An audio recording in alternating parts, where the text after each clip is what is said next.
Hey, how's it going, everybody? It's Paul and Rey with the No Color Thick Skin podcast, back at it again with episode number 18.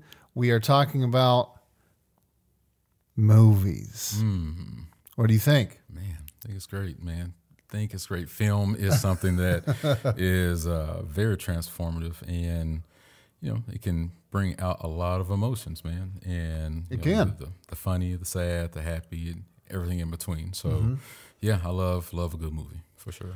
So this is really exciting because I don't know, I consider myself definitely a movie snob.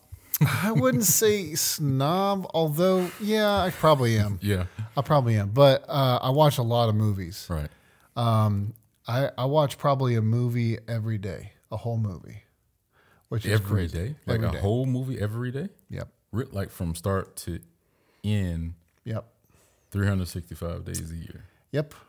Wow. Okay. Yeah. All right. We didn't talk about that, did we? All right. That's pretty intense, man. Like I didn't know that was a thing. That's pretty intense. It's a lot of movies, but I watch a lot of the same ones. I was going to say it repeats, repeats throughout the year, and I should probably say I don't always complete the one movie. I might finish one and start one the next day, or finish one and start one in the same day. But sometimes it's like watching movies that I've seen before, and I'm just kind of like listening to it while I'm cooking or something like that. Yeah. But I watch movies a lot. Huh. And movie watching is a sport for you, man. That's a whole It kind of is. That's I didn't really think about that until now. All right. Wow. All right. That's cool. Thinking about things differently. I would say movies can be transformative and change perspectives, which is kind of what we're all about. Wow. So maybe one day somebody will, make a movie about Paul and Rey and, put that out there. I don't know, man. We could only hope. Hey, the sky's the limit, man. Who knows, man? Hey, man, reach for your dreams. Never give up. Because Michael Jordan said the ceiling is the roof. And the ceiling is the roof. The ceiling is the roof. And that's what we're always trying to obtain. And the roof is on fire. And we will not let it just do burn. So Nike, all in one. I just put every slogan all in one. Everybody can. Oh boy. So there's that. Ray, how was your week, buddy? Man. It's been a pretty good week, man. So I mean, holiday time, right? So we got Thanksgiving, right? So just spent Thanksgiving with the family, all the turkey, man. And I mean, I don't know if you know, and I'm sure we have a very diverse crowd of individuals who follow us, I believe. That we do. But that we do. My family and families who have the melanin in their skin like us, it's not just, one set this or that, just get a turkey breast or ham and two sides of this. No, I smoked a turkey. I fried 3 turkeys. There's always like a brisket or some ribs, and then you got your different dressings, and then you got collard greens, and you got cabbage greens, and you got macaroni and cheese, and then you got all the pies on top of pies with all the pies, and it's always a lot, man. So but I fried 3 turkeys this year. It was great. God. Fried? Deep fried turkey. So do them outside. I have a fryer. Yeah. So get your propane and peanut oil. Best oil to use. Peanut oil. High flammable, high level to heat, get hot quicker and stay hot longer. So it does a great job with the frying. And it's quick, man. It's really not that long, a few minutes per pound. Wow. And, man, you can get a turkey done, 45 minutes and be GTG, baby. So would you say that that's your family staple for Thanksgiving? 100%. I mean, there was 1 year I did. 1 year. Well, I'll say one. For a stretch of maybe 3 years, each of those years, I was frying at minimum 9 turkeys. Just for like friends and family members or whatever. Like, oh my gosh. So I had like 2 deep fryers going like at the same time. At the same damn time. Like, wow. And we just, just fry them, put them out. wrap them, and be like, hey, be outside 45 minutes. Boom, there you go, get yours. Boom, get yours. But yeah, I enjoyed it, man. It was something that I love. I love to do. Thanksgiving is my favorite holiday. I know I'm talking a lot, but you know, everybody, you know, they you know, during holiday time, you know, kind of starts around that Halloween time, right? And even though I'm a mortician, I'm not like huge into like Halloween. You know, like it's not like my thing. Respect everybody who enjoys it. Like, I mean, however you like to do whatever it is that you do, but Halloween isn't my deal. And then I feel that, you know, I know some people are gonna get upset with me, but I feel people start to celebrate Christmas too damn fast. Like, it's I agree. Why are we celebrating Christmas so fast? And we got this whole beautiful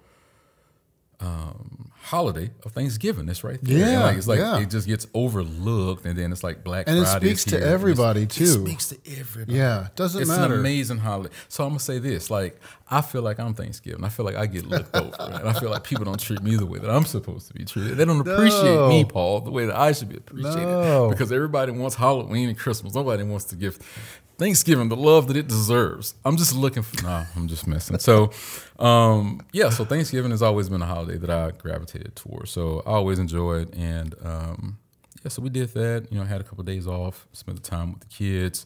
My kids are just getting taller, and it's like, yo, man, I just bought these pants like just a few months ago. My gosh, and now you're walking around with these high waters on. And so now we got to go get new wardrobe. You're like, and when did those become shorts? No, it seriously was like, okay, so now I have to cut these jogging pants, joggers, and they're going to be shorts now. So you're going to be wearing these as shorts because there's no reason these should be halfway up your shins right now. This is insane. Why is this happening to me?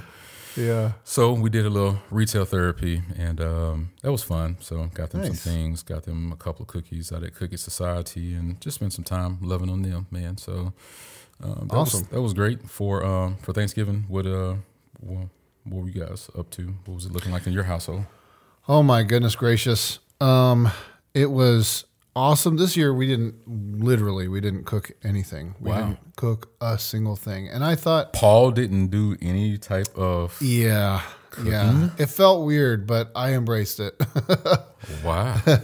You know, we haven't done like a whole Thanksgiving on us type of thing. Like, we don't have I'm sure it's inevitable to happen now, but my younger brother and his wife had us all over for their so Thanksgiving Day we went over to my mom's house. Okay.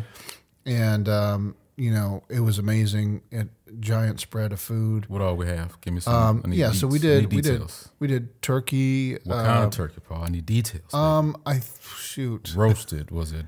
I think it was Instapot type of thing. Right, turkey. Yep. So turkey. Just original. Yeah, just the original. You know, put in the oven, let it slow cook, and get it. That's the one. To the baste and it. then keep basting. Yeah, turkey baster. Yep. Keep it juicy. And then we had green bean casserole. Okay. And we had side note. What are your feelings on green bean casserole? How do you feel about green bean casserole? Absolute favorite. Why do people give green bean casserole a bad name? I don't know. It's because it's good for you. I don't know. No. I'm serious. Like, I don't understand the hate people give. It might be a texture thing. No, I don't know. It's green beans. Like, green beans are amazing. No, I'm serious. Like, green beans are amazing. So yes, you're gonna put it in a form that a casserole make what with the onion? What are we doing? Like, scoops of it. It's amazing. Yeah, it's amazing. And the crunchy. Yes. Yeah, I'm sorry for interrupting. I apologize. For no. I agree. Whoever's hating on the green bean casserole needs to quit. It's usually a lot of my cousins. Unfortunately, I don't get it, but whatever. So sweet potato pie. We had some of that. We had some. Oh, what was the other stuff? We had some mashed potatoes. Yeah, taters. We had mashed potatoes. Straight taters. Straight. So they used real potatoes and did the stuff to it. And it turned out kind of strange. Like, the texture of it was so smooth, like extra smooth. I don't know, maybe they beat it too much together or put too much oil in it. But it was really good, though. It was good? It was so good. Okay, because sometimes people want to experiment during the holidays. That's a bad time to do that. That's a real bad time. I don't want to hear nothing about your, recipe It did that end you up heard kind from of strange. XYZ? I gotta admit, but it was really, But it really was delicious. tasted good. All right, man. Hey, that's a win. And something that on my mom's side we're part Greek, and something that's just I guess kind of come down the line is baklava. Okay. And so it's that really flaky dessert Yeah. with made with honey and Walnuts, pecan. right? Pecans. Okay. All right. Yep. It's sticky. So is the very honey sticky. the honey makes it all that sticky? And it's is that baked. just so I know in your past you were a cheesecake whiz kid maker, you know. Yeah. So what is the baklava? What is that, like? Just a pastry or something of like how does it get so? It's like it's thin. Like It's so phyllo thin, dough. and You can buy it from Walmart. Phyllo dough. phyllo dough. And they have it comes in sheets, and you just cut it how you want it, or you can leave it in the sheet for baklava or other pastries. And with baklava, you actually take this, they're kind of thin sheets. You take them apart, and you brush them with it's a mixture of like citrus and honey and stuff, and you brush them, and then you put the crumbled up, pecans in there or pecans. Pecans, right? walnuts. I think it's or something, pecans. right? Yeah, I mean, Maybe it's walnuts too. I I don't know. Yeah, yeah, no, I know what you mean. I know where you're at. If I'm honest, I don't remember. It's all good. But it tastes good. I was gonna say it's delicious. Yeah, right? and then once it's done baking, you cut it whatever way you feel is. I usually see them in like squares. I mean, triangles, right? Use like a triangle. Yeah, she does. I don't know why, but she does kind of like diamonds. Huh. But if you go to a Turkish place, they have like Turkish tea places and coffee places and trendy areas. Okay. And cough button, and there you will find all different kinds of baklava usually, because it's like a tea treat, kind of like a biscuit, or like scones. Yeah, something like Scones, that. Yeah. So scones. Yeah. Okay. It for their culture. Anyways, so and they'll have like little haystack looking baklava. Like it's like in really small strips. But anyway, so we had baklava and we had pumpkin pie and we had I'm talking about desserts. Wow. Already there. Pumpkin pie You said sweet and potato pie. what was the Baklava. other stuff? Did you that we have had? pecan? Any pecan pie? Cakes, red velvet cake. White people love Yes. white people love Okay. red velvet cake. So Okay, I'll look. be tearing up their red I'm velvet. going to tell you about this, and all you out there watching / listening, just look it up. Just Google it. It's called Kentucky butter cake. Say it again. Kentucky butter cake. All right. Okay. Kentucky butter cake, ladies and gentlemen. Are you going to give us a little rundown of the butter cakes that are out of Kentucky? Damn, boy, look, you about to do I'm going to tell you yourself. what. Hey, yo. Hey, this is a family-friendly show. Check back in, please. Yeah. 'Cause, boy, you almost had a moment there. Okay, parents here. Yeah. No, it's really, really good. Oh, man. It's basically my family makes it like a bundt cake, and so it's probably really similar to just like a yellow cake or a white cake, but you make it from scratch, and then there's this mixture that you pour over the cake, so the cake will like cool just a little bit so you can get it out of the pan. And once you get it out of the pan, you put it on a cake dish, and then there's a mixture that you pour through the cake, kind of like a tres leches cake, but not quite so liquidy. And it kind of just soaks into the outer layer of the cake. You can when you cut it, you can actually see how it's kind of like drip through a little bit, and then on the bottom it kind of like pulls up, in the middle of the bundt cake, and then on the outside.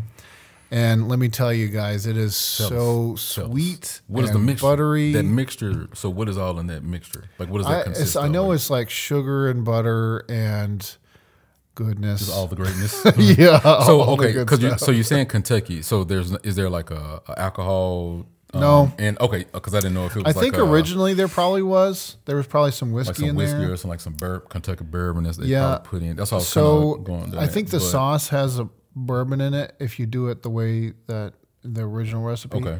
But I don't think my family does that anymore. That's good. But Yeah, don't want the little kids, well, if you cook it out, it probably doesn't matter. But I don't know. Anyways, I'm sure that would be even better though. Right. So it's a nice cake, So. and you have this nice cream / liquid texture that can go through the cake, so it gives it that enhanced flavor, and that's it's just greatness. And once it cools off, it's just an icing. Right. It's like an icing, but since you pour it on like with a cake warm and all that, it kind of like just soaks into the cake, so it's not like a layer on top of the cake. It's into the cake. It's infused. Yes, and so that moisture's in there. Anyway, incorporated. I'm going off. They become one and one with each other. Yeah. The yin and the yang and the two. 100%. Two is better than one, Paul. It is. So, it is. Yes. And then my brother had us over the next night, and it was the first time that me or any of my siblings have done Thanksgiving. Mm-hmm. Usually it's over at my dad's house, and he's got 1,000 different hors d'oeuvre type of things going on. And his style is awesome. He fries turkeys. Pop, you talking about your dad? Yeah. Yep, Okay. Yeah. Yep. He fries turkeys, and so he'll do a fried turkey, and then he'd get the hors d'oeuvres from he'd have some sides that he makes or my sister makes, and then he'd have like all these different frozen hors d'oeuvres you get from Sam's, in the box, Right. and like little turnover type things, just different stuff, and he'd have those coming out of the oven while we're waiting on the other stuff. Yeah.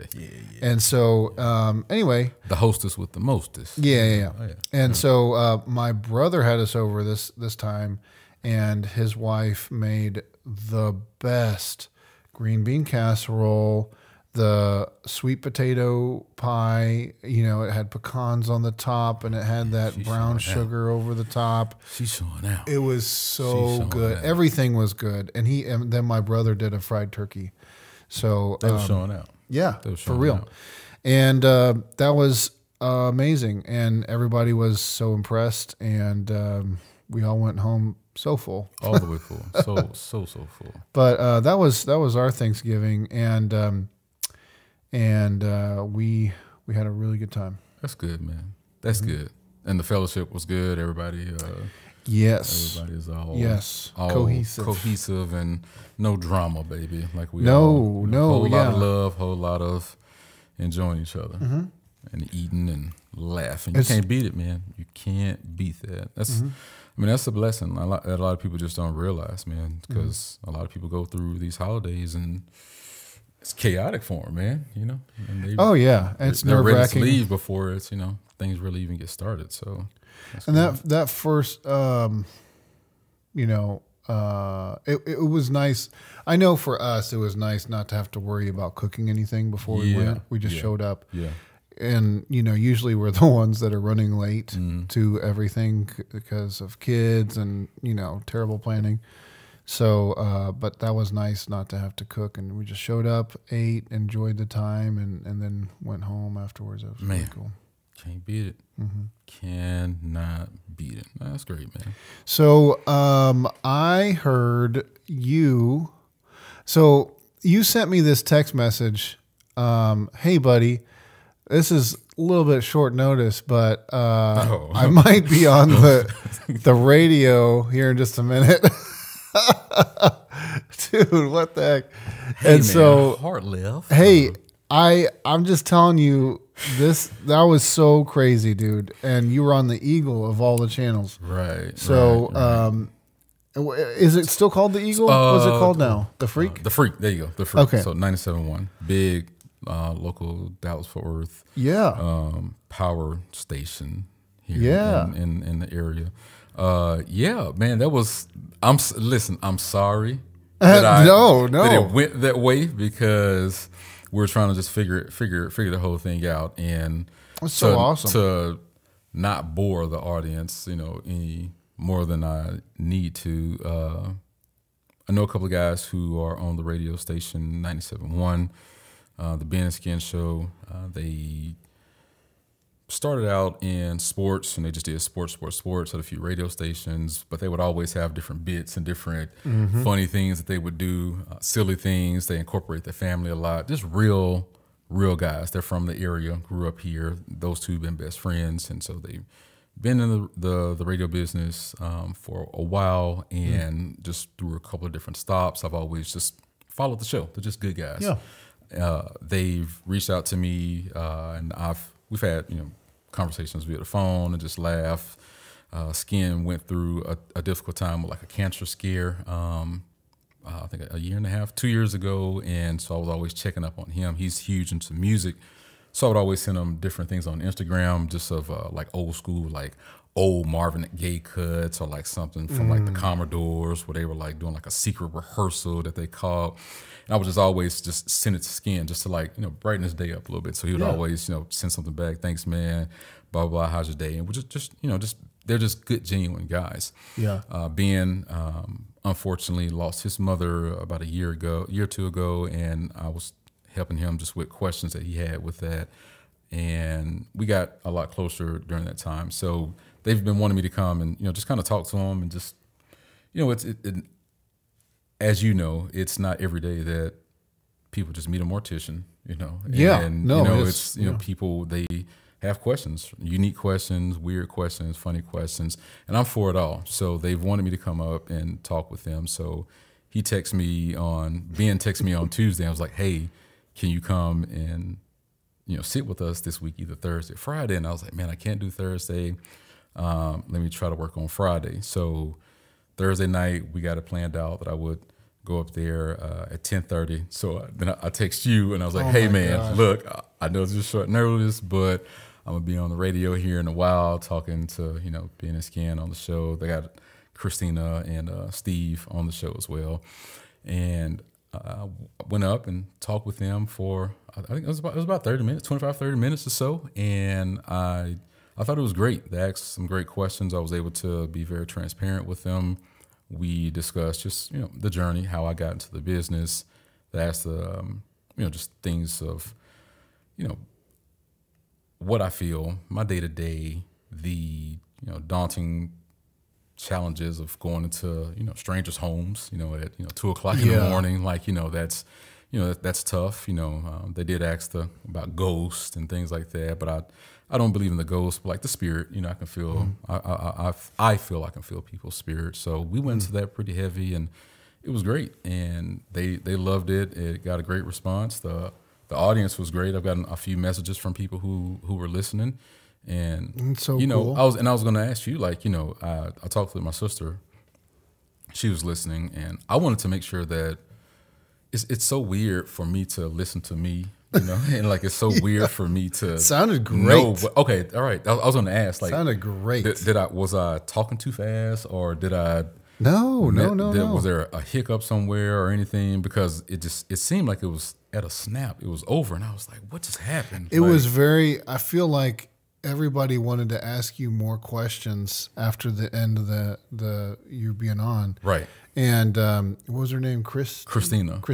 Yeah. She definitely had more to ask. I'm sure you probably talked to her felt afterwards. that. Yeah, I tried to give her a little more, and they were real busy because we were on a remote, and that day before I shared with her, she had a few moments. I guess she's like the producer of the show, and just going into break and coming back and doing things, she kind of stumbled a few times, and she's real hard on herself. Oh, so I was like, hey, listen, like, I know, like, you don't know me from Adam, but like, I need to give you these words right now. Like, you're great. Like, don't be so hard on yourself. And I could tell like that really, did something for her. And I'm glad I was able to share that with her, because, we all get in the hustle and bustle and trying to be great and trying to make sure that you're executing this. And then once you mess up and you have a tough day and you beat yourself up. And I just wanted to let her know, like, hey, Christina, you're great. Like, had a couple of mistakes just then, but they're just mistakes. The team loves you. All of us that's listening, they love you. And she really was receptive to it. And I'm glad I was able to share that with her. And then Steve at the end, you know, he asked about some enhancements. You know? I'm not gonna go because we're a family friendly show. I'm not gonna go. Y'all can find out, but he asked about some enhancements that I could possibly do to him, and I shared with him there are some things that I could do with, you know, with a trocar and hypodermic needle and some fluid going into certain areas and looking like a BBL or getting something up. It was a lot, so we had a nice little fun banter at that time. So it was fun. Why, yes, and fun. You didn't miss a beat either. Oh, yeah, you were like, why, yes, we can. Actually, I can, man. Let me tell you. Hey, let me tell you, my friend. I can. Yeah. Wow. Go into the afterlife like a whole new man. That is awesome. Get squared away. So, but just kidding, folks. It was a really good, but I felt like it was more of, you know, sometimes the radio or any place will have somebody on, and it's like, it's more like you're just a part of the thing. But this really did kind of feel like an interview type of thing. Like they really wanted to know what you had, right, you know, that knowledge and that experience and stuff like that. That was really cool to me to hear because, you know, I believe in you. I believe in your, you know, what you have going on. And it was so cool to hear other people like, oh my gosh, like what, you know, how does this work? And how, you know, everybody was. And even still, like now, I still get excited when people are excited like that. Yeah. Like it still warms my heart to know that people still care and want to know. And I'm more than willing to talk to anyone about it because I feel that I can articulate that to where a 5-year-old can understand it. Yeah. And a 95-year-old can understand it. And I know how far or how not far to go. And that's what I love. I really, really, really, truly love it. So that was a great time. I look forward to, you know, doing a little bit more with those guys and speaking with them more, maybe even speaking in other places, you know, a little more. Who knows, you know, what this upcoming year is going to bring. But, you know, I look forward to just building on that foundation and just doing more and speaking more. So also, if y'all know anybody that works in this type of industry like radio or I don't know, has a talk show of their own or something like that, if you guys have a suggestion for us to go on somebody else's show or for Ray to go on somebody else's show, let us know in the comments. Us. Well, you know, Ray is so much more interesting. No color, thick skin. We is one. But no color, thick skin would absolutely love to. We is one. We a team. Yes, we are. Yes, we are. But we would love to know who you'd like to hear us on and see that. But anyway, we are we want to grow, and one of the ways that we can do that is when you guys share us with other people. You know, if you do know somebody in the industry, you just be like, hey, you should have no color, thick skin on, and have them talk about what they're about and all that kind of stuff. That would, you know, lots of people believe in our message. It's crazy. We just got done talking about how the different people that have us that really believe in our message, that really believe in, you know, us and the direction that we're going. Yeah. So. Yeah. They call it, what is it, like that 6 degrees of separation from XYZ. Yes. But honestly, it's almost 2 to 3. Yeah, for real. To some real, some pretty heavy hitters. Yeah, right? And it's kind of insane once you start to hear those things and hear those messages from people of this group who know this person who's like, oh, okay, we see what's going on over there, and it's like. Okay, Paul, I see you, player. Okay, all right, I see you, player. So that's great. So I look forward to growing and doing those things with you too. But you also had a pretty monumental moment here recently. You and the missus, y'all celebrated It's our anniversary. A little anniversary dance. How many? If my math is mathing the way that I think it's 14. 14, right? It might be 14. Okay, I think it's 14. So, so you and wifey, y'all have been married 14 years, man. So, congratulations, number one. Thank you. All right, thank you. That is not an easy feat. As we see the numbers now, I think it's up to 60-something% of marriages, first-time marriages end in divorce. And I think second time is even higher than that, whatever those numbers are. But it's pretty high. So that's crazy. It's pretty wild, right? Yeah, some pretty wild odds. But you've stood the test, man. You both have. With I know a lot of hard work, a lot of love for sure that I see, that I know. And after 14 years, man, like how does that work? I'm not trying to be funny, man. I'm not trying to put you on the spot or nothing, but like you have to, because you're a fun guy. Like you're not like a loose cannon. You're like a mushroom. You're a fun guy. You're not a wild ass. Like you're not like this off the, like you're just you're a man's man. Like you're a dude, but like how do you keep it fun? Like how is it still enjoyable? Like every day, is that day you're waking up and yes, you are surrounded with your family and it's love. How do you, approach those days, man, just with all that love in your Paul heart, man? Oh, well, it starts with coffee. All right. Starts with coffee.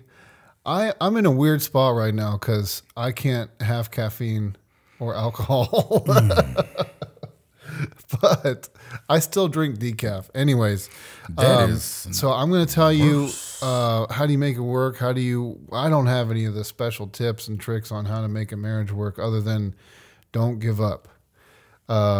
There's a lot of people, and we've been tempted many times to give up on each other and on our life together. And, the thing is, there's so many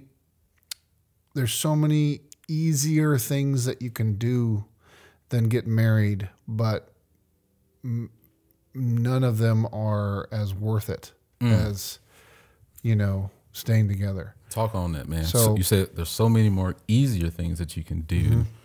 What do you? You could have a little chihuahua. All right, okay. You could play video games. Taquito, Taco Bell, Taquito. You could fill your life with pickleball. That's what we're doing today, ladies and gentlemen. I mean, about Taco Bell dogs and pickleball and I really mean this. Like, there's so many way easier things to do than marrying someone and having kids with them and trying to figure out life with that same person continually. And let me tell you, I can be a really difficult person to get along with sometimes. And, I'm sure my wife feels that way too sometimes.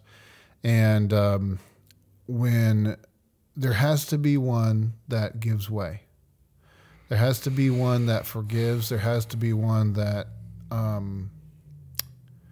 is, and usually in a relationship, this person will change one to the other every once in a while. Like, for example, so you know what I'm talking about, like when somebody says, hey, you didn't do the dishes. What's up with that? And then you're like, let me tell you, you never do the dishes. And, there's stuff in the sink and da-da-da-da-da-da. And so instead of doing all that, you say, you know what? I'm going to go do the dishes. I know you like for them to be clean. I know you like the kitchen to be spotless. And so I'm going to go do my part. You're right. I'm sorry. I mean, totally different interactions there. And I know, I'd probably say most of the women that I know, if they see a dude pick up anything that resembles a cloth and cleaner, they're turned on. So there's something to that, gentlemen. And when you make things, when you fix things, when usually those are all things that you're but in my opinion, in my experience, things that your wife wants you to do, you know, like, oh, I've got a list of honeydew things, you know, those are just things that she wants done, or maybe have to get done, and she needs your help with them. And if you do those things, like she's gonna think you're pretty awesome when you're done. Clarence Carter. Yeah. So I'm not one of those people that subscribes to the whole, like, I have to make my wife happy, because I believe that people have to figure out how to be okay with themselves and be happy internally already, you know, like at least know how to do it. And sometimes you need an uplift, and that's what your partner can do for you. 100%.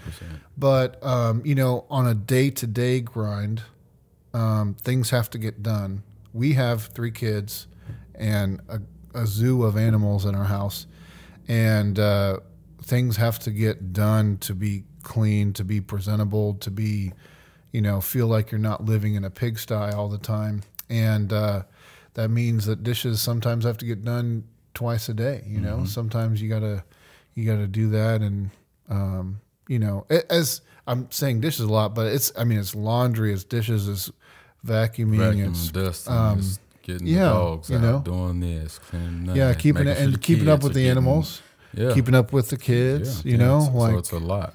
So just everyone, I guess, you know, that the whole ego is the enemy type of deal, where it's like you just have to really be in a place of losing your ego. And like you said, just everybody plays a part. Like I tell people all the time, like, everybody can't be the starting quarterback.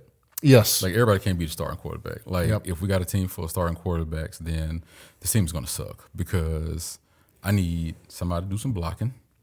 I need somebody to be on the defensive line. Somebody going to have to play safety. Like, hey, maybe this week you are the starting quarterback and you're getting all the accolades, but guess what? Next week I'm going to need you to do a little bit of blocking.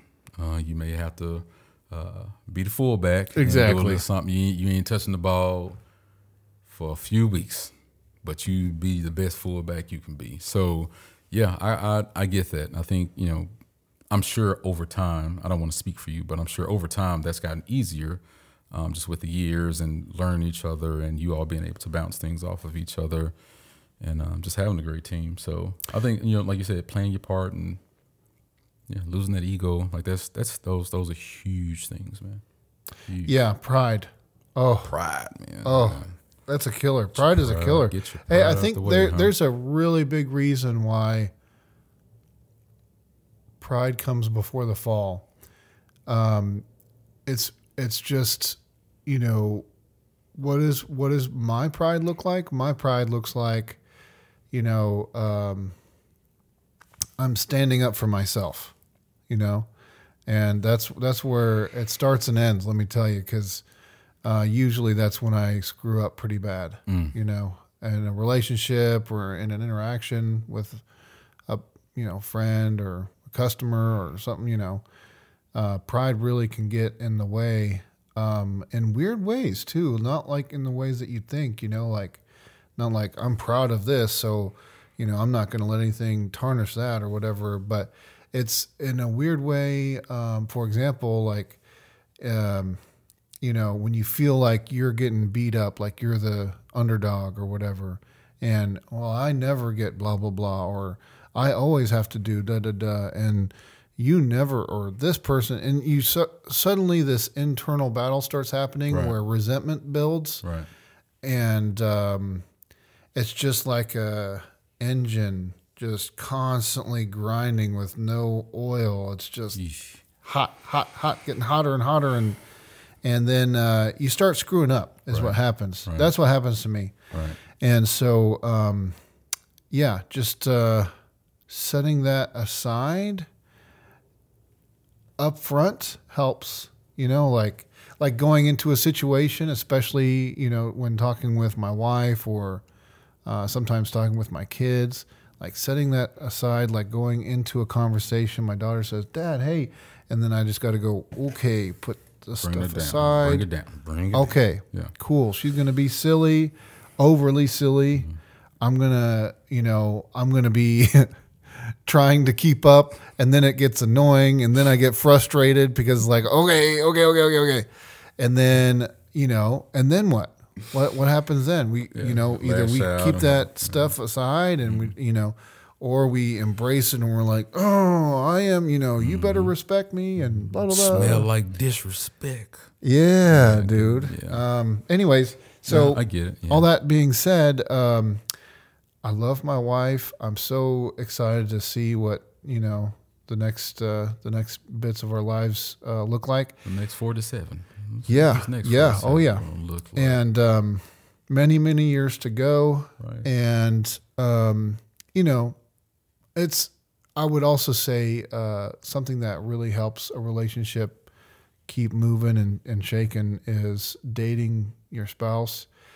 I continually drop the ball on this, but today's not too late, just go, just figure it out, especially when you have kids, especially like we have a 4-year-old.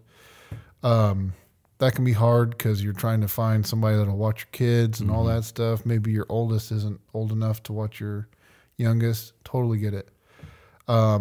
Figure it out because even the not so smart people out there have babysitters, and you just gotta. Yeah. It's one night a week, or whatever interval. Every 10 days, whatever. Just kind of figure out what works for y'all, right? Mm-hmm. Yeah. And every once in a while, go to a hotel. Okay. Yeah. All right. Gets you away from all the. I mean, obvious reasons are cool too, but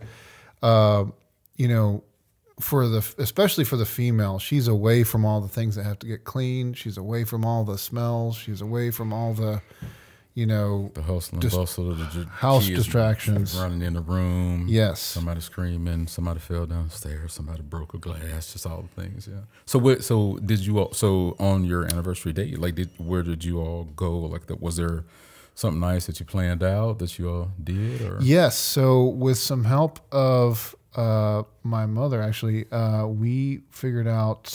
We actually did this twice. This is the second year we've done it. We went to, and I have no problem bragging on these guys. This Rick over, he owns the Grand Hotel and Rick's Chop House over at the McKinney Town Square. They do an awesome job of treating their guests so well. Hey, shout out to you, Rick. Yeah, Rick, you're doing a great job. You're doing it right, Rick. All right. Hey, maybe he'd be for the. Hey man, just free. Just all the as much good stuff as we can give you. Rick, y'all have a really, really good operation over there, because they have. I think I forget exactly when the original Grand Hotel was built. I want to say 1950s. Might have been earlier or later. I can't remember. So they're semi old school, but they have updated them and refurbished them, or whatever you want to say. And then that has a connected lounge bar area, which is huge. And then that is connected to Rick's Chop House, which is like a very nice steakhouse. Man. And so you don't even have to leave the establishment. You have your hotel, your lounge, your food back to the lounge area when it's time to go to bed. And then right there, like literally all in there, all in together, one spot. And it is on the McKinney Town Square. And right now they have their Christmas parade thing that they've got going on. Okay. In the courthouse, they're doing the Christmas Story musical. Huh. Which is really cool. We did that last year. We went and saw that. Oh man. And so, anyways, all that being said, we checked into the hotel. No, actually, what did we do? We showed up right on time for our reservation for dinner, ate dinner, went and checked into our hotel, went and got into the room, and we did. Anyway, they have different packages that you can get and stuff, and it was really, all inclusive, which made it really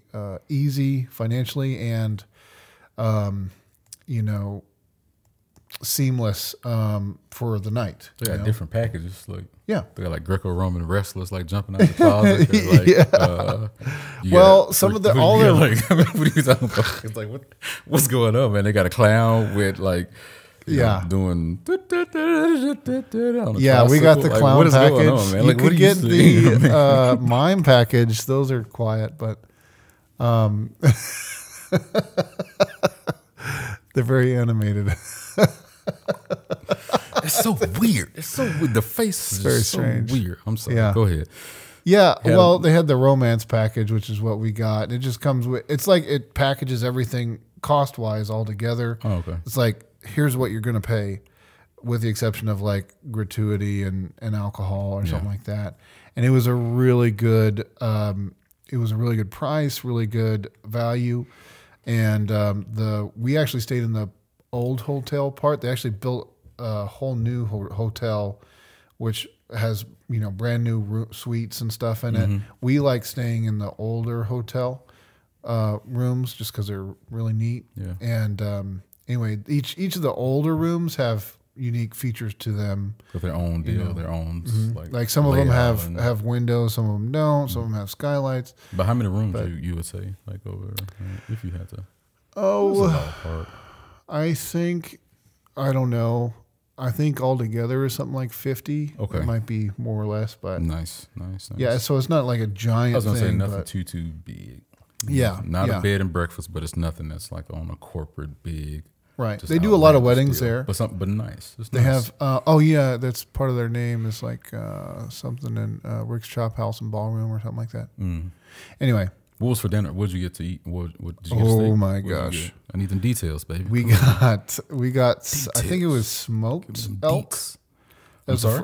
Okay, it was smoked. I want to say smoked elk, and that was the first time we've ever had elk, either one of us, and it was just amazing. Didn't disappoint. Oh my gosh, it was so good. Is there going to be a handwritten letter to Mr. Joe Rogan to thank him for all of the talking? I know, exactly. Elk eating that he's done that's inspired you to jump out there and eat some elk on your 14th anniversary, man? Might as well. Right? Might as well.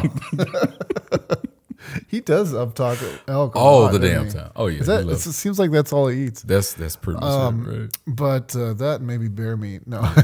Crazy. So elk, you had elk. So we had some elk, and we had so the way that they do it with this packet, the romance package, is you get one appetizer, and then you each get either a soup or salad, and then you each get one entree, and then you each get your own choice of a dessert. And so we got the elk, and we got the New York strip steak that was like panko and pecan crusted, and it was so good. And it's set over some like fluffy mashed potatoes or something like that. And let's see, what was the other thing that we had? I think we had lobster bisque before that, and Caesar salad or something. And then for dessert, we had New York cheesecake or something, some kind of cheesecake, and berries and cream is what she chose. And geez, it was awesome. Greatness. It was really good. Greatness. It was really good. Shout out to you, Rick, man. Shout out to your whole did a team, really man. great job. Bottle of champagne and chocolate-covered strawberries in the room. Champagne, yeah. Yep. Okay. Yep. Okay, Clarence Carter. Okay. So it was a really good experience, and my wife and I had some time away to just kind of chill and relax and reconnect and decompress. That's great. That's great, so man. It's a good time. I love it, man. I love it. I told you, I champion you, my friend, for being the great husband and Thanks, dad man. that you are. I try. Your I don't know about inspiration. great. You strive. Great with a small you G. strive. No, you strive. It's not trying. You're striving because you're doing it. You're in the midst of doing it, and you continue to do it. So you're not trying, man. You are striving, and you're doing it. So I commend you, man. Like I said, I can't wait to the next 4 to 7 years. 47, not 427, but 47 years of anniversaries that I'll be able to look in on and and just look at y'all with a nice twinkle in my eye and just say, man, that's just beautiful that I see all that over there, and just sip on my tequila. No, you won't. No, you won't. You got somebody. All by No. You won't. Oh man, there's no. Yeah, hey, even we're not doing possible that. way. We're not doing that. Anyway, Heart left back. Yeah. So, well, so we talked about that, and I think that's a really good segue into our topic. We can round up and getting it back on to what we wanted to talk about. So I was talking to you, Paul, and we're talking about we always talk about life experiences, and it's amazing. It's amazing just how things can happen in your life that you just have no control of. Just why was I at this church on this day when this girl walked in and introduced me to her cousin, who now is the greatest influencer? Like, it's like, why? How did these set of events to where you were at the gas station and you saw somebody crossing the street and you helped them, and now they're, like a second grandma, or blah, blah, blah, like just all the different things, or, just things that happen in life. And it's not just those experiences, it's also with movies as well. Like, how are we, here and watching this and getting little snippets out of this random movie that can change your life? And, we did that with the TV show, and that's kind of how we got our foundation and start here with what we do. But you shared with me that there was and we don't have to talk too much about it, but there was a movie that you saw when you were a young boy, and you saw this movie just out of, like I said, we don't need all the details, but it was just a random, it was so random that you were at this home of someone that your family trusted you to be there. It wasn't like a crazy stranger, but it wasn't so close to where it was a aunt or, someone close family friend, but people that your family knew. You're at this house, were given options of some movies to watch. You chose movie B. Movie B gets put on the VCR. You're watching movie B with this young friend of yours, and a sequence of events happened in that movie that changed your life for forever. It really did. Where you were so afraid of the dark when you were young. You watched this movie, you saw how this young boy in the movie was so brave, conquered that fear. That next day you're home, you're walking down the hallway in the dark, you revert back to watching that piece of that movie. You internally tell yourself everything is fine. Boom, you're not afraid of the dark anymore. I'm sorry, what? All those years you were afraid of the dark, saw this movie, that little piece of the movie changed your life, and you were not afraid of the dark from being at this random person's house on this random day under these random circumstances that you were there, and it changed you. So we were like, man, movies really have a transformative, like we said, impact on our lives. And we were just talking about, like, just what are some movies that have just been that transformative to us. So I mean, that's I love movies that much, and that's where the basis of this is coming from. Y'all should tell us what we're going to go through some different types of movies, but let us know what your favorite movies are, because or maybe not favorite movies, but you'll see what I mean here in just a minute. I know the last movie I watched was on. I know I watch a lot of movies. We kind of went over this already, right? But I watched Fast Five. So like the Fast and Furious franchise. Yeah, right? Fast and Furious stuff. So yeah, I'm sorry, but I think I may have gotten through 2 or 3. Yeah. So what is the Fast Five? What is the basis of Fast Five? Is The Rock in this one, or is this Jason Statham? Yes. Or is this which one of the guys? Oh, you know what? Okay, so I actually watched 2 of them. Oh boy. Recently, and one of them has The Rock, and yeah. So what I've been trying to figure, I need to go all the way back to the very beginning because, like, you know, it's got Dom Toretto in it, and it's got Paul Walker's character. I forget his name, and then you know, this kind of whole family of misfits. You know, We're Paul, family. yeah, We all family. yeah, and Paul Walker's the undercover cop, and then you know he has this like affair, you know, romance thing going on with Dom's sister, Right. and then that like progresses to like the one that I just watched was Dom's girlfriend died. She was shot, and then so Dom and Paul Walker's character are like getting reunited and stuff, and they're going to try to figure out how to, you know, get back at this, Get some revenge. yeah, get some basically, yeah. Mm-hmm. And they end up like, spoiler alert, they end up stealing money from like the main. He's like a cartel guy type of person in the Dominican Republic, I want to say, or it's I think it's I don't know, something like that. Anyways, either Brazil or Dominican. I'm sorry, I don't remember the name of that. All good. Or which country they're in. But anyways, it was, you know, it's not necessarily that it was a super good or super bad movie. It was just like, I wanted to know like what happened, what's the theme between all these different movies, stringing them together. Cause it is cool, you know, and all these actors, you know, put their money back together into this franchise that they built, especially, Don,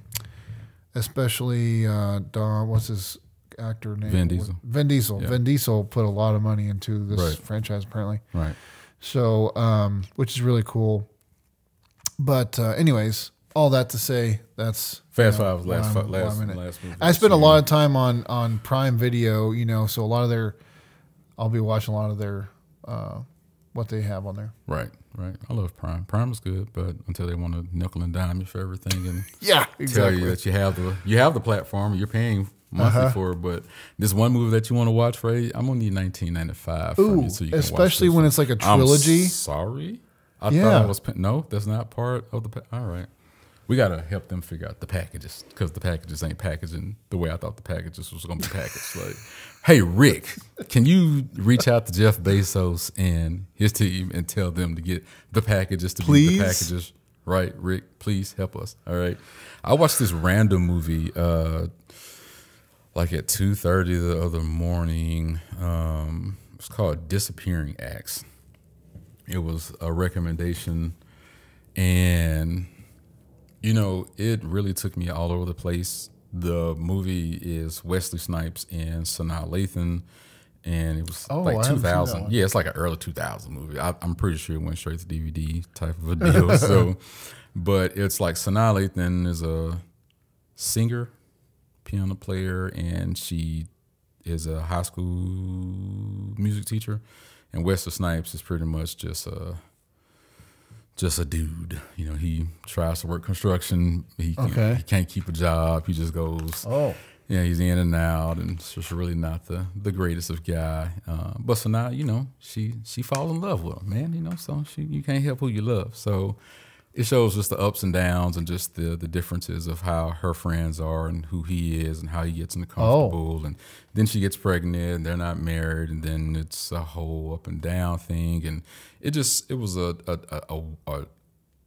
just all over the place. It really was. And then at the end, it was one of those feel good type of wannabe movies to where he goes back to get his GED. And he's Wesley Snipes. Wesley Snipes gets his GED. You know, he got a good paying job, and he's he's taking getting his construction licensing so he can take his exam to start his own business. And now he's paying child support. And then Sanaa Lathan ran out the apartment saying, "I love you, let's try again." And they were all happy again. I was just like, all right, well, I stayed up to 4 o'clock in the morning and I watched this. So that was the last movie I saw. Did you feel good about that? You know, I learned a lot, and that was good. So, and it was a a good topic of conversation from someone. So that was a good thing. So, but yeah, that was the last movie I saw.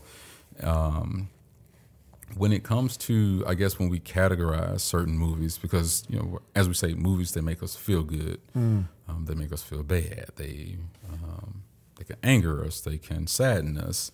I would say, you know, if you could think of, you know, a couple of sad movies, or just a movie that's sad, that brought you some sadness, is there one that jumps out to you that like just gets those emotions, just like type of a deal? Yeah, I've watched a lot of movies. So we were talking about The Green Mile. That's probably one of them. Man, that's a really, really sad movie. Especially like since the audience knows that towards the end, really, really knows that he didn't do it, you know? Right. But even like The Gladiator, that was a heart-wrenching movie right there too.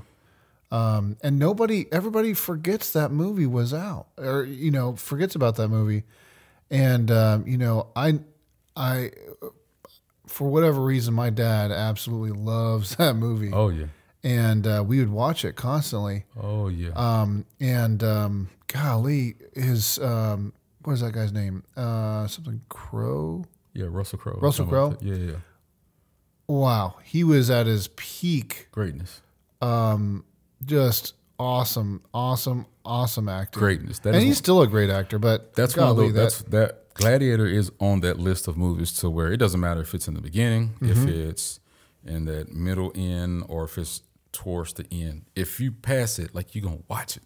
Oh, like, yeah. it does something to you. Like, it just does something. It's gravitational force of that movie just pulls at you. I love the movie, but with Russell Crowe being in that, also you need to remember that a young Joaquin Phoenix is in that. Oh thing. yes, and as a lot Caesar, of people, right? a lot of people sleep on young Joaquin. Joaquin Phoenix is ridiculous. So really good. The dynamic of them two in that, you know, that last scene, you know, when he's you know, when they're fighting, that's a lot, man. And just to see, you know, Russell Crowe just, you know, overcome that, but Joaquin Phoenix is something else. So I agree, man. Gladiator, you know, that's a sad one. It's a tough one for sure. You know what's interesting about that is that when I remember when I was younger, when I saw that movie for the first time, you know, his character was Spanish, and what got me was like, I was like, he's like white like me. What does that mean? He's Spanish. What does that mean? Like, what? That doesn't make any sense. You know, like, right? Spanish? Yeah. But yeah. Like, it's like, So I don't know why, you know, it just goes to show like how, you know, people don't know things, you know, until you get out there in life. And I'm sure that people still don't know. Just so you know, Spanish people aren't always dark skinned. Sometimes they have light skin. The misconceptions of life that may be brought to you? Wait a minute. Hold on. Episode 17, what? I'm sorry. So the misconceptions of life that are brought into you that you had to change. That's a good one. Wow, right there. that's something else, Paul. Look at that. Wow. Gladiator is great, man. So this is one that I'm not sure if you know of it, and you all may. It was a movie out that was called Alpha Dog, and Alpha Dog had Justin Timberlake. It was like one of his first movies that he put out. What he was like a main actor in the movie. Early 2000s movie, and the premise was there's like a guy who was like a low-level drug dealer, and he was, you know, giving people bad drugs. Something was happening, and Justin Timberlake and some of his friends who were a little more affluent kidnapped the drug dealer's brother. But it was supposed to be like but they didn't like really kidnap them. It was kind of like, hey, like, come over here and hang out with us. But they told the brother, like, oh, we kidnapped your little brother. If you want him back, you got to do X, Y, and Z. So they told the little brother, like, hey, we're just pretending that we're kidnapped you. And the little brother, he's like, you know, 14, 15, or whatever. Okay. So, but he's, you know, hanging out with, like, you know, the seniors and some Cool college kids. kids. Yeah, so this is his first time like with the cool kids. So he's drinking, he's hanging out with girls, and having a little extra attention given to him. So he's enjoying himself, right? And the older brother, he's freaking out and trying to find his brother, and it gets to a point to where the main guy next to Justin Timberlake, he was like, hey, this has gotten a little bit out of hand, and we have to like get rid of. This isn't like, a good idea brother. anymore. Yeah. And he was like, get rid of him, like just drop him off. He was like, no, we got to get rid of him. And so, long story less long, they end up taking him up into the hills. They're telling him that like, hey, we're just pretending like we're just like we're gonna take some pictures of you. We're just pretending that we're doing this. So just dig this hole. We're just gonna have you lay down in it, and we're just gonna take pictures and just pretend and send it to everybody. And they made him lay down, and they shot him, and he was just in the hole, and he just died just by himself. And it was terrible. So it was a terrible, terrible, terrible movie. But I did see that movie. Alpha Dog, man, it was insane. I did see that one. If I'm not mistaken, maybe it was the guy from Sopranos. Maybe the boy from Sopranos was in it as well. With Rob Eiler, maybe Rob Eiler was in that movie, but it was a tough one, man. So that's one that's just out of the, it's like a funny, feel good National Lampoon. You think it's gonna be silly, and then all of a sudden it just comes out of nowhere and just busts upside your face, and you just don't even see it. So at the very end of the movie, at the very end of the movie, it just boom, and you just like, what just happened, man? So also, spoiler alert for all these movies. Hey, man, but also it's 2000. It was in 2000. Like, I don't care. come on hey, now. I'm gonna spoil it, whatever. And then to piggyback off of how you said Gladiator, and we're talking about Joaquin Phoenix. Yes. That the Joker. So that was latest a good one Joker. too. So when he played Joker, man, I don't know what that guy had to go through, and I don't know if to be able to play that character. Yeah. They say he ate like a piece of cheese for like 3 weeks, just like one piece of cheese, and like smoked cigarettes like for 3 weeks to get that thin. And that's it. Napoleon. 3 weeks. Well, he was already like thin, but they were like, oh, you could. They're like, man, you probably could lose like you're almost 10 there. to 15 more possibly, but it's fine. He was like, oh, you think it's a game? Challenge. Oh. And he came in and he was like 33 pounds less, and they were like, what is happening right now? And he was like, he just smoked and ate a piece of cheese every day for 3 weeks. I was like, that's insane. So he's in Napoleon. You see Napoleon is coming out, so I want to see that one. I want to see Napoleon. But yeah, the Joker, just the juxtaposition in that, and his mom, what she did and what he did to her. And I didn't get to see the whole movie. I saw some highlights from the movie though. You gotta see that one. So that's a sad one. That's a sad one for sure. So, wow. Not just a movie that makes you happy, but one that brings you joy. Like kind of like a underdog kind of story. You got one of those, like just a feel good. Yes, and it's gonna make everybody mad. Oh boy! No, the Lion, the Witch, and the Wardrobe, guys. Oh, wow! Wow. Yeah, it does. Hey, y'all, this has been No Color Thick Skin Podcast. Okay, good. Tell y'all that we out of here. Like, no, go ahead. So I'm joking. I'm being facetious, my man. What was about it that gave you that feeling? Well, I don't. It's for me, I like it because it's like adventurous, and it's like very innocent, especially the first movie. Mm-hmm. The other movies are good too, but the first movie, you get to see some kids like come together as siblings, and even one of the brothers, he hates his sister, doesn't like any of his other siblings because he feels like nothing is fair in life, and which is not, right. And that's kind of what he learns through the movie is that he's got brothers and sisters that care about him, and he betrayed them, and then they still came for him to save him from the bad guys in the movie, the witch, and or the Snow Queen, whatever she is. Anyway, and the other cool thing about it is that at the end, they end up. Part of the whole premise behind the movie is, what's the lion's name?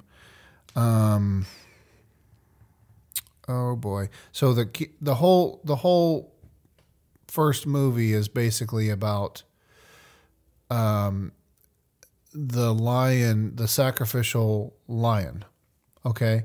And this lion is like the king that's going to come back and save everyone from this ice world that's been created from gorgeous, rolling green hills and forests and stuff like that. It's all ice and snow and frozen and dying because of the Ice Queen, and then the king is going to come back and breathe life back into everything, and I almost got it. Not Asgard. Doggone it.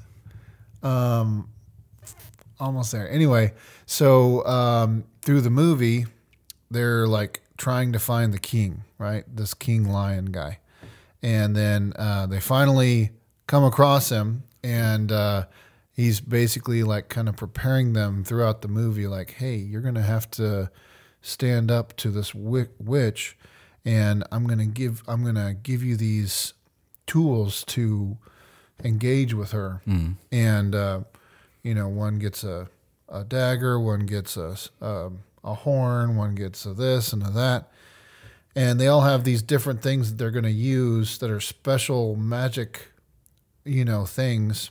And it's like basically like talents or like skills or like things like that are unique to that person that they could use to help them beat overthrow the witch. Overthrow the queen. Anyway, so by the end of the movie, or towards the end of the movie, the lion ends up having to give his life as a sacrifice to save everyone else.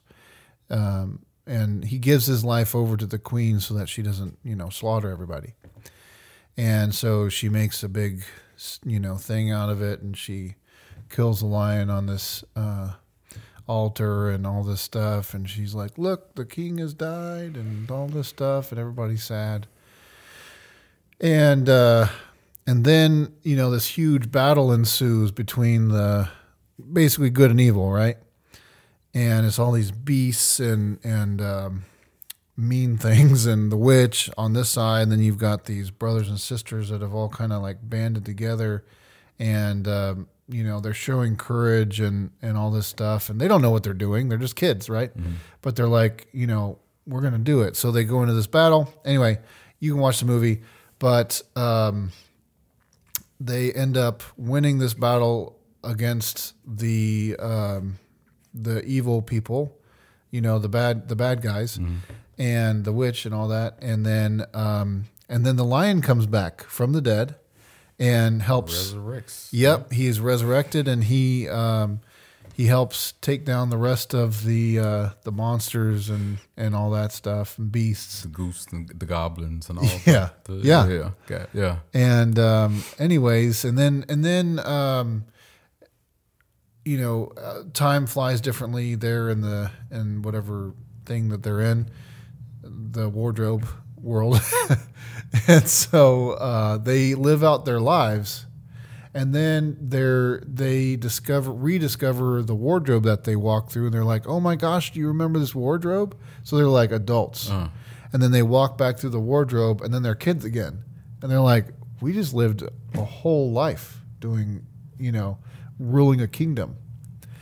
And so now they're kids again.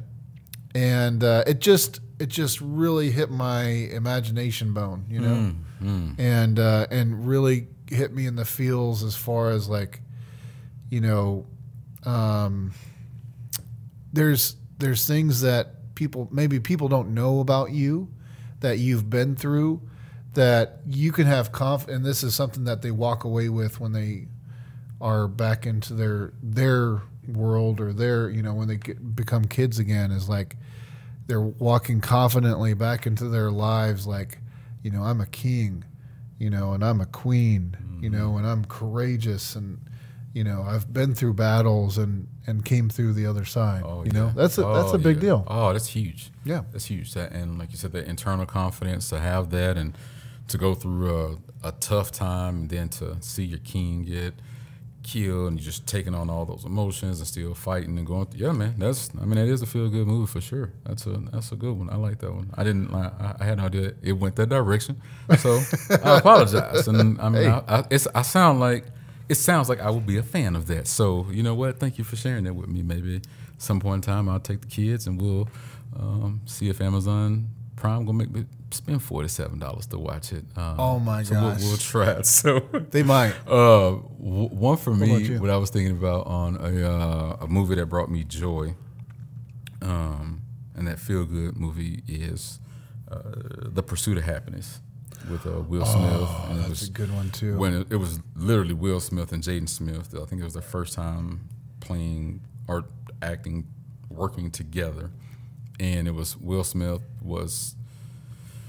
I don't know, how did he got an invention for these scanners, and they would sometimes work, wouldn't work, and he was trying to sell them off, and some doctors would buy them, and sometimes he didn't, and then he would have to purchase parts, and it was like all his money was going towards that, and he was in a tough spot with living from place to place and getting kicked out and just not having money, and he was trying to get a job on Wall Street, I believe, and he was trying to go through the, I don't know if you want to say internship process or that hard, you're not going to get paid, you just need to show up every day, bust your ass, do it for a couple of weeks, and it was always like a hurdle. He had to go through all the time, even all the time, even his first interview, he showed up with like no shirt on, paint on his face, looking wild crazy, and they were like, hey, if anybody outside was like, why would we hire this guy? And he sat there and he said, the only thing I guess you can say is he must have had on a great pair of pants. And the whole room just burst out laughing. I was like, that's a good comeback. So that was one of the things that he always had something within him, and he was a fighter. He fought. Yeah.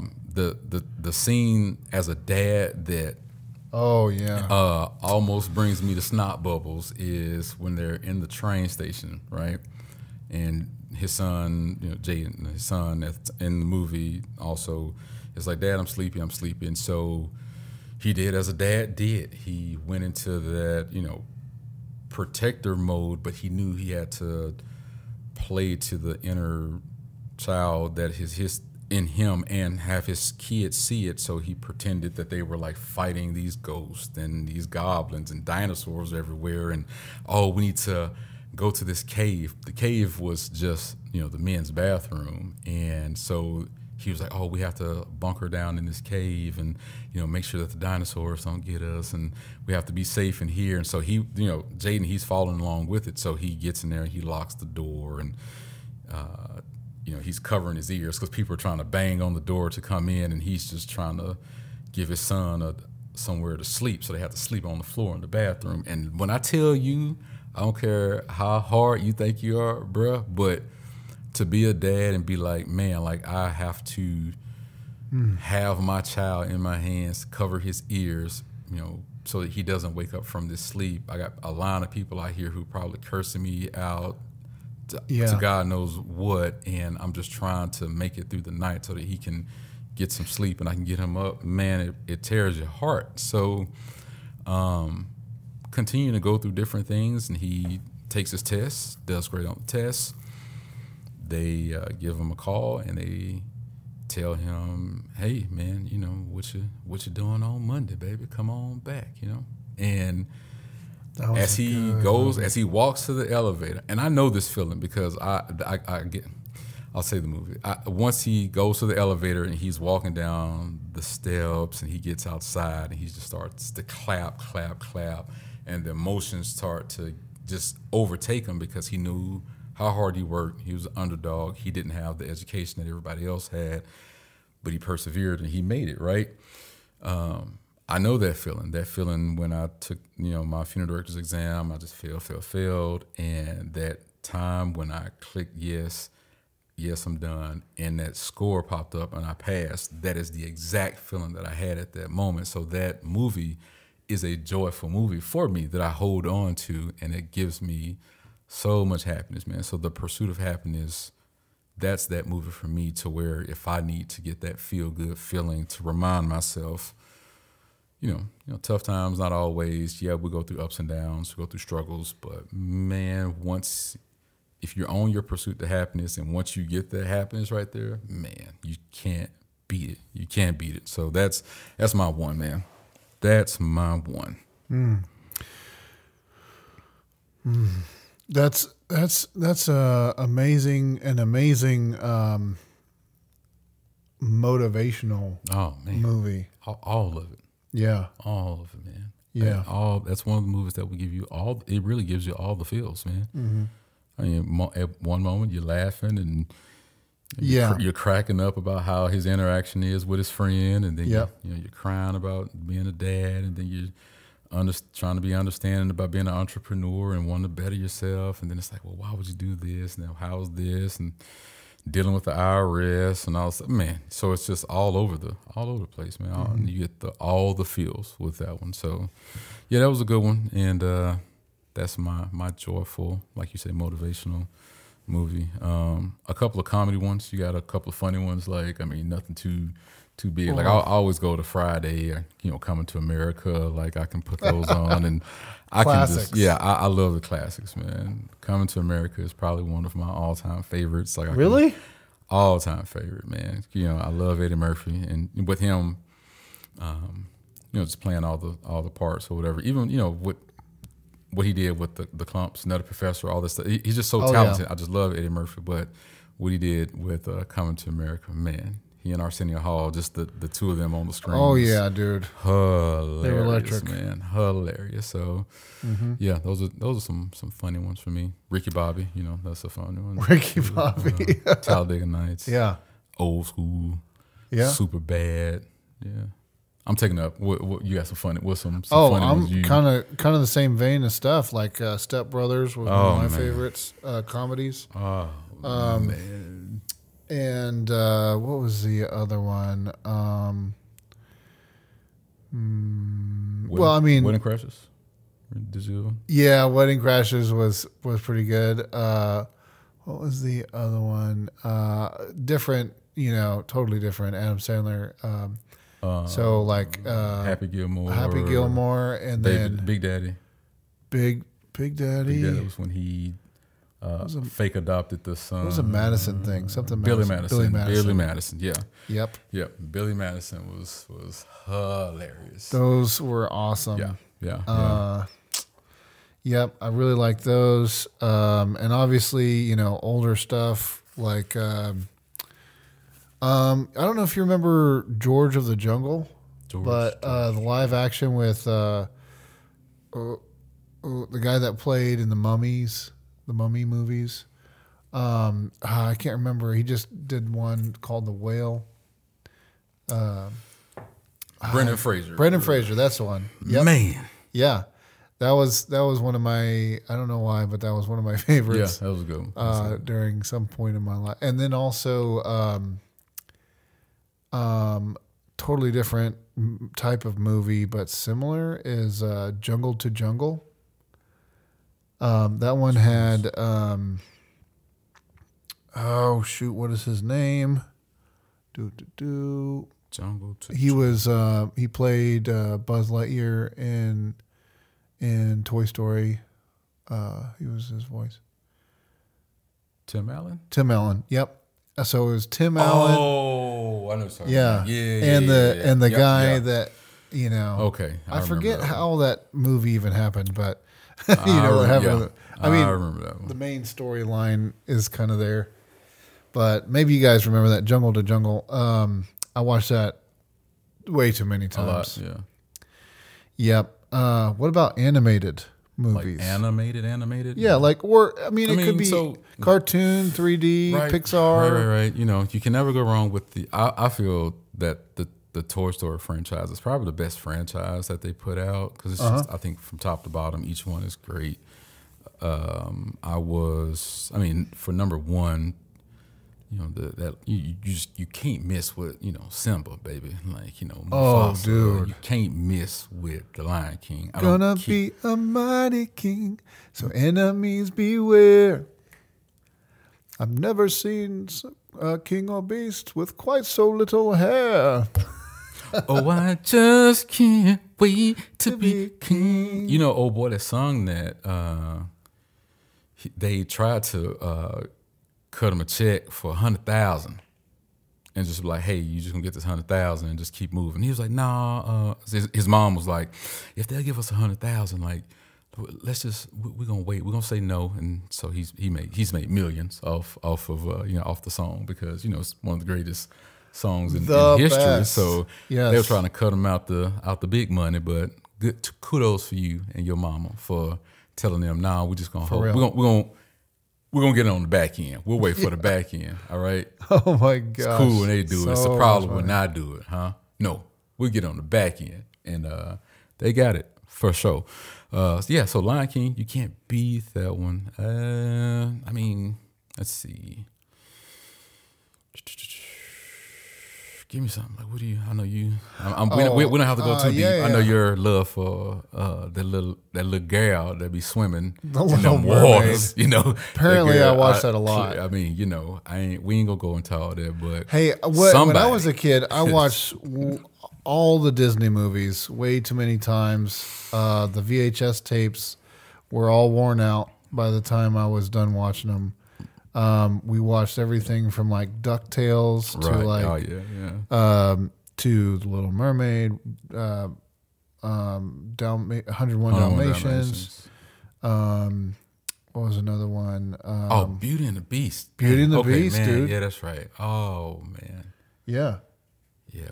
We tore up. My sister and I. We tore up Beauty and the Beast. That was a staple. That was a good one too. Yeah, that's a deep. If you go back, hey, adults, go back and just watch Beauty and the Beast as an adult with your adult eyes. Man, it's a lot going on in there. A lot going on, dude. It's a lot going on in there for real.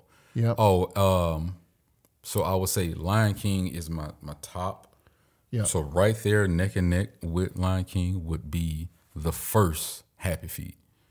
Oh, Happy Feet, the first Happy Feet. Yes. Oh boy, you can't. Mambo. Yeah. With Mambo had all that he had to go through, that adversity. You know, hey, don't sue me, don't try to counsel me, but you know, they thought Mambo was a little special. All right. Yeah. So they're trying to put Mambo in the class with the CM kids, and the special kid Mambo like say, I don't supposed to be here. I don't not like them. They cool, but I'm supposed to be over here with them. And y'all gonna have this whole ceremony. I can't even be a part of it, and y'all just gonna excise me over here? No, man, don't do that. I want to be with all my friends. And Mambo couldn't sing, though. You know, Mambo didn't have that singing, so they was like, nah, Mambo, we gonna keep you in the back. But Mambo had them feet though. Mambo knew how to dance. He can entertain. So Mambo didn't just try to do what he thought everybody else wanted him to do, and what worked out for everybody else. You know, because everybody's path ain't your path, right? This path for you may not be for Mambo. Okay, Mambo got his own special, unique talent sets inside of him, and y'all need to realize that. They couldn't see it. The elders couldn't see it. But guess what? When Mambo brought them folks around there, and they started getting them fish, and they started eating again, they was like, "Oh, we love you, Mambo. Yeah, y'all better show Mambo some love. All right, show the boy some love." Well, everybody thought that Mumble didn't have a song because he couldn't sing. He couldn't sing the song, but turns out. He was the bass line for that song. Listen, when she started singing Midnight Creek song yeah. To her pain. Yep. And she like, hold on, player. Wait. Huh? What? And so she's singing and them feet getting moving and everybody like, oh, okay, Mambo, we see you, player. Dance. Ta, ta, ta, ta. Boogie Wonderland. Uh-huh. I was like, oh man, we in here. Hey. We in here. we in here. So shout out to Mumbo Happy Feet. I loved it. I think I've seen that one. movie probably 100 times. It's amazing, man. That's crazy. It's a great feel good. So that's my those are my animated top tiers right there, man. I mean, I really did like a lot of the Disney movies as a kid, you know, growing up. Yeah. One of them that really had an impact on me personally was Hercules. Yeah, you know, I believe this to be true. Like, they just don't make them like they used to. You sounding like the old folks. Hey, I but know. It's the truth, though, right? It's the truth. It's insane that we're saying this right now. But even that movie, it came out later on, and it was like really good, impactful music, and you know, I will find my way. I will go the distance. Oh yeah. Somehow I'll be strong. That's a great song. Yeah. And you know, it's all like that movie was all about. I can go almost anywhere to find where I belong. You know, he was always trying to find his dad. You know, right. And you know, he's trying to, you know, and then Zeus would like pop up, you know, in random times in the movie, and it's like, you know, well, what do I got to do now, Dad? You know, well, you just have to become a hero. It's like, I'm trying my best. What do I do now? You know, like, I'm trying to kill the Demogorgon, and you know, you have to be good. Well, okay, what? You know, I think that was really good message behind that movie. Big time. My last one, because you said something that Aladdin. That's I'm done. Aladdin. Okay, so like I said, I'll just do this last one. But Aladdin was another big one, because it tells a story of like you can be selfish, because at the end, you know, it's, you know, you got your 3 wishes, and you know, you got your last wish, and it's like, hey, I can use this last wish, and I can do something that can be extravagant and great for me and this beautiful girl that I love, or I can set Xenia free, and hey, man, that's gonna be my last wish. I'm doing something great for somebody else. Come on, man. Like, as a child, like, that can instill, you can take that and that can instill some character into you. And when you're 12, you're like, oh, I can do something nice for somebody else. And that can be your transformative moment, full circle. Wow, we did that. So yeah, I mean, that can be something that can stand out. Just that little piece in that movie of Aladdin freed a slave. Man. Holy crap.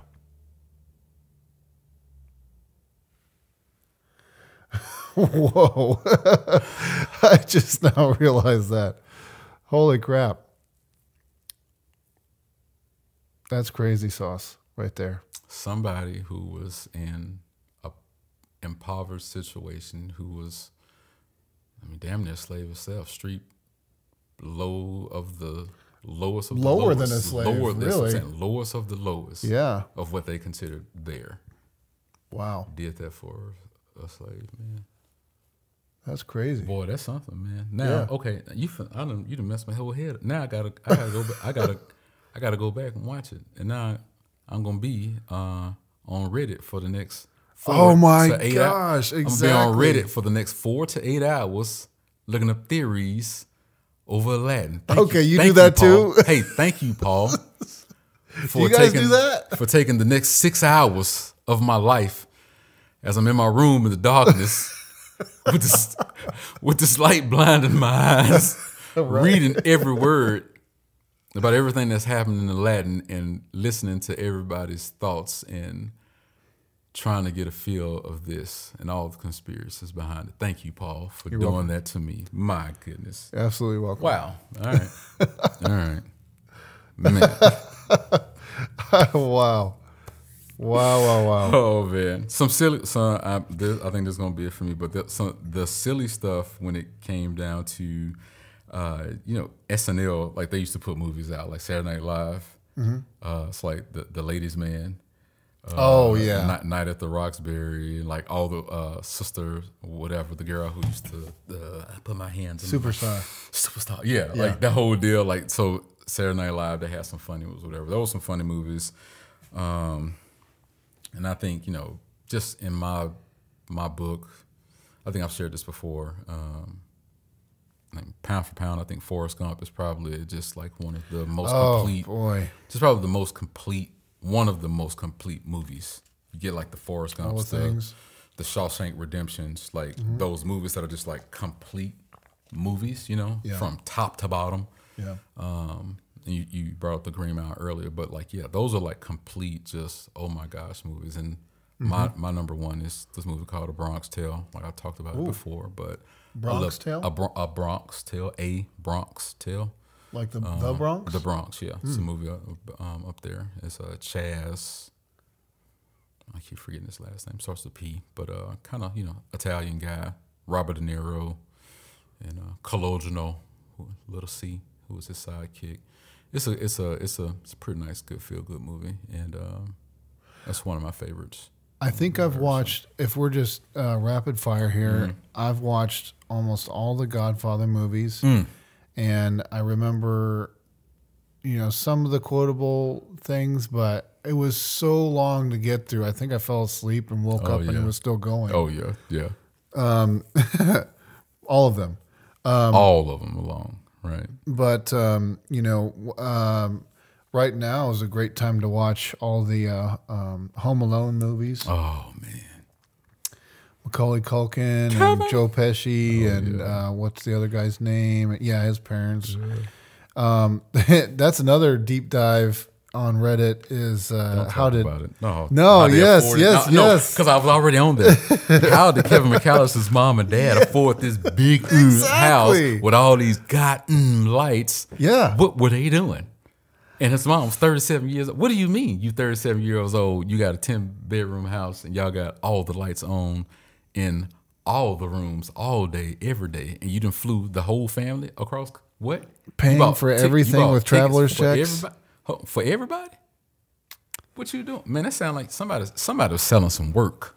Okay? I'm in exports. Listen, you exporting that stuff from some grams. Colombia. Yeah. Colombia. That's what you exporting, bro. Ain't no way y'all affording all that. There are legitimate jobs out there. Okay, yeah, all right. Hardy, and blah, blah, blah, doobie. Right, exactly. So, yeah, the Home Alones were pretty good, yeah. Pretty good. Let's see, Home Alone, and then, okay, so what movies did you watch, or do you watch, or whatever? Do you have like a ritual of movies that you watch this time of year? My family would always, I think, different stations would have like marathons of movies. So like Die Hard was one, James Bond or 007 movies was another one. And then for some reason, we would always bring out Star Trek movies this time of year. My dad's really into Star Trek. Yeah, but what were movies that you'd watch? So nothing like leading up to that when I was a child that I did. When I got into being a rebellious young man and being silly. Was it Bad Santa with Billy Bob? Billy Bob Thornton. So though I would watch that a lot during the holiday time. That was a fun one. But the tradition for myself and my sister is, Christmas Eve. I don't care if it was 10 or if I'm, 30, 35. I don't care. 2 of the TVs in the house gonna be on either TNT or it's gonna be on TBS. I don't care. And that 24-hour marathon of A Christmas Story that plays. Oh yeah, on both of them. Both TVs. On at least both of them. Okay. If it's more TVs in the house and I walk in that room, A Christmas Story is going on there. I love A Christmas Story so much. And I'm gonna share this with Paul so you can show y'all as well. I have memorabilia. No, you don't. I got. Do you have the lamp? No, you don't. I'm going to share some things with you, Paul. I'm going to take some pictures of some things. I have a Christmas Story memorabilia, and I even have I have it on DVD. Like, it hasn't been opened, but I just have it on DVD just in case. Just in case the apocalypse happens, you got your DVD player right there. I got a DVD player. I at least know I'm going to be able to get my laughs in, and I'm going to be able to watch one of my favorite movies of all time, A Christmas Story, is right there. You'll shoot your eye out. You'll shoot your eye out, kid. Oh my gosh. I don't want to eat it. Yeah. Oh my gosh. Fragile. Fragile. Oh, okay. Yeah. Must be some Fancy. Italian or something. Yeah. All right. Gosh, man, it's so many lines in that movie. So yeah, that's when my Christmas is my Christmas. So we watched. I can't believe I didn't remember this movie too, but the Santa Claus with Tim Allen. Yeah.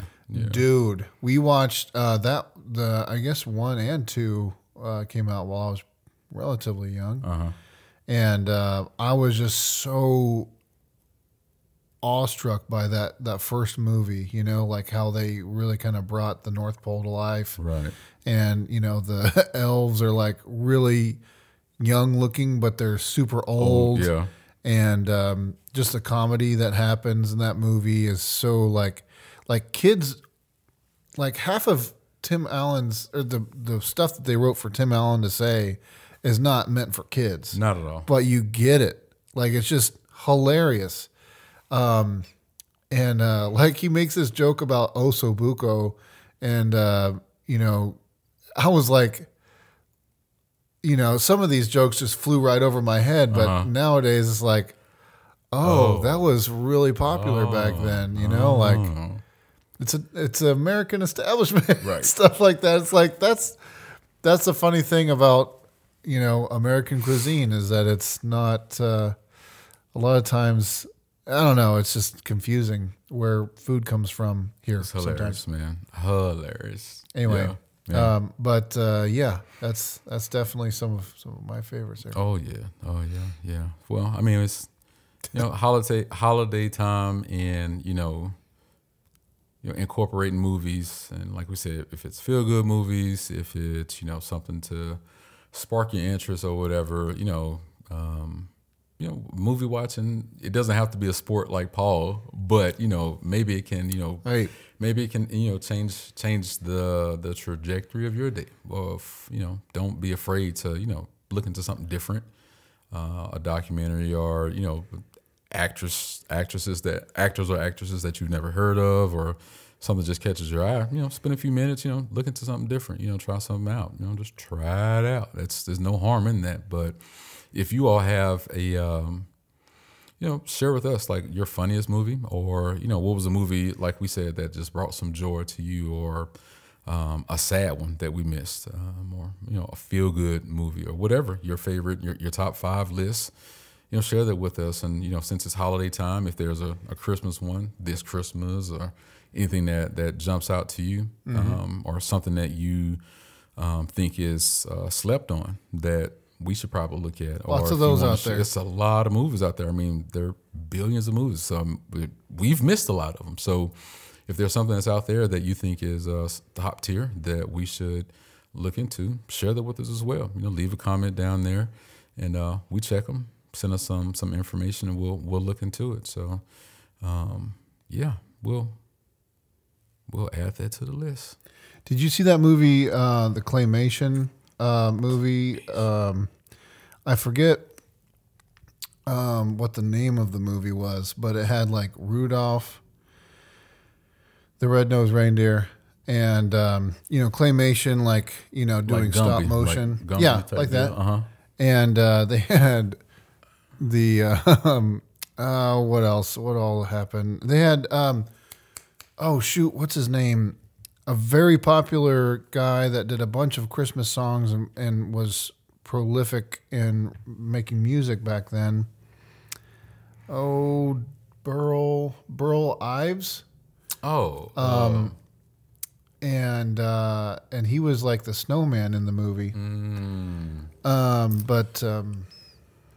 mean, are you just talking about like the old school classic Rudolph the Red-Nosed Reindeer? Is that what it was? Yeah. Yeah. The old school. Oh Yeah. yeah. That came on either came on CBS. My kids haven't seen that movie. I don't think. Yeah, they need to see that movie. I believe that's a CBS classic. Yeah, like every Sunday before Christmas. That's on that CBS. Man. Really? Oh yeah, that's a good one there. I gotta watch that one with the kids, and then yeah. the other one is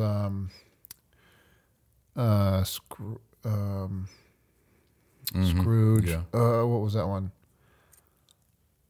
Gosh, man. That one. Yeah. Groundhog's Day. Yeah. That was another one too. Well, Groundhog's Day. But that was kind of he played, but he was in one of those Scrooge movies. He was Bill Murray. Bill Murray. What am I? Bill Murray. Bill Murray. There we go. Yeah.